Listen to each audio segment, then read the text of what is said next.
மாண்புமிகு தமிழ்நாடு முதலமைச்சர் அவர்களால் கல்விக்கென்று பல்வேறு முத்தான திட்டங்கள் செயல்பட்டு வருகிறது. இன்றைக்கு தமிழ்நாடு பார்த்தீங்கன்னா தான் கல்வியிலேயே சிறந்த மாநிலமாக இந்தியாவிலே திகழ்கிறது.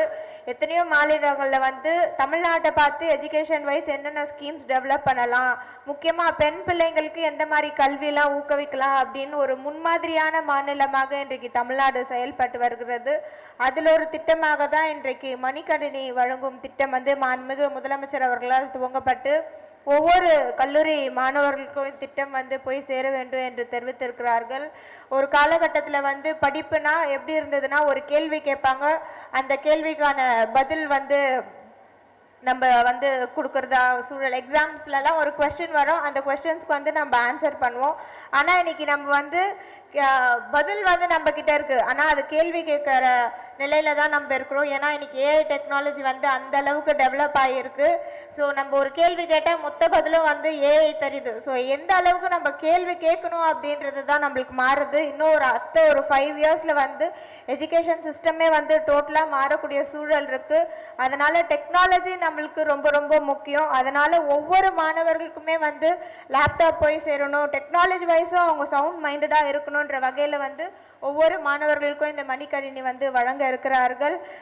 இன்றைக்கு எனக்கு பேசுறதுக்கு முன்னாடி குறிப்பிட்டிருந்தாங்க, கன்னிகா பரமேஸ்வரி காலேஜில் தான் நான் எம்காம் கம்ப்ளீட் பண்ணேன்.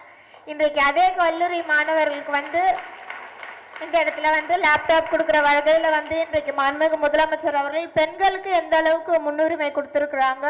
அதே போல் ஒவ்வொரு கல்வி சார்ந்ததாக இருந்தாலும் சரி, பள்ளி மாணவர்கள் சார்ந்ததாக இருந்தாலும் சரி, மாண்புமிகு முதலமைச்சர் அவர்கள் ஒவ்வொரு முறையும் படியுங்கள், படிப்பு மட்டும்தான் உங்ககிட்ட இருந்து படிக்க முடியாத சொத்து என்று தெரிவிப்பார்கள். முக்கியமாக பெண்களுக்கு கல்வி மட்டும்தான் முக்கியம்.